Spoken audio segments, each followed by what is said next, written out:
ये कहानी आपकी जिंदगी में बहुत बड़ी सीख देगी। एक समय की बात है, महात्मा बुद्ध भ्रमण कर रहे थे। वो एक शहर से दूसरे शहर तक उपदेश देने के सिलसिले में पैदल भ्रमण किया करते थे।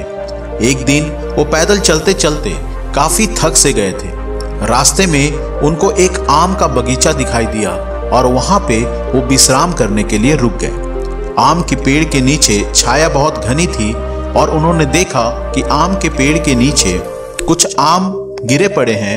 वे उस आम को खाते हैं और वहीं पे विश्राम करने लग जाते हैं। तभी उस बगीचे में कुछ युवक आम तोड़ने के लिए आते हैं। वे युवक क्या करते हैं कि पत्थर उठाकर पेड़ पर लगे आम को गिराने का प्रयत्न करते रहते हैं। पेड़ के दूसरी तरफ महात्मा बुद्ध आराम कर रहे थे, यह उन युवक को पता नहीं था। इतने में एक युवक का पत्थर जो आम तोड़ने के लिए चलाया गया था, महात्मा बुद्ध के माथे पर लग जाता है, जिसके कारण उनके माथे से खून बहने लगता है।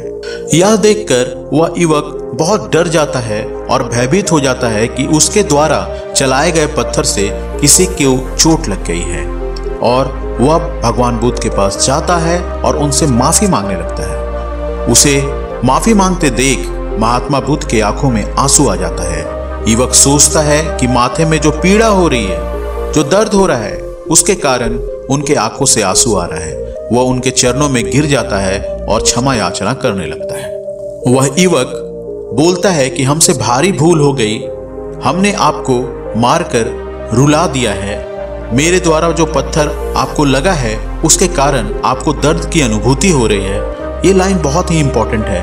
महात्मा बुद्ध बोलते हैं कि मैं इसलिए दुखी हूं क्योंकि जब तुमने आम के पेड़ को पत्थर मारा तो पेड़ ने बदले में तुम्हें मीठे फल दिए, मीठे आम दिए, लेकिन जब तुमने मुझे पत्थर मारा तो मैंने तुम्हें कुछ नहीं दे सका, मैं कुछ नहीं दे सका तुम्हें, और इसीलिए मेरे आंखों में आंसू आ गई। भलाई करना हमारे स्वभाव में होना चाहिए। इस कहानी से हमें यह सीख मिलती है कि भलाई करना हमारा स्वभाव में होना चाहिए।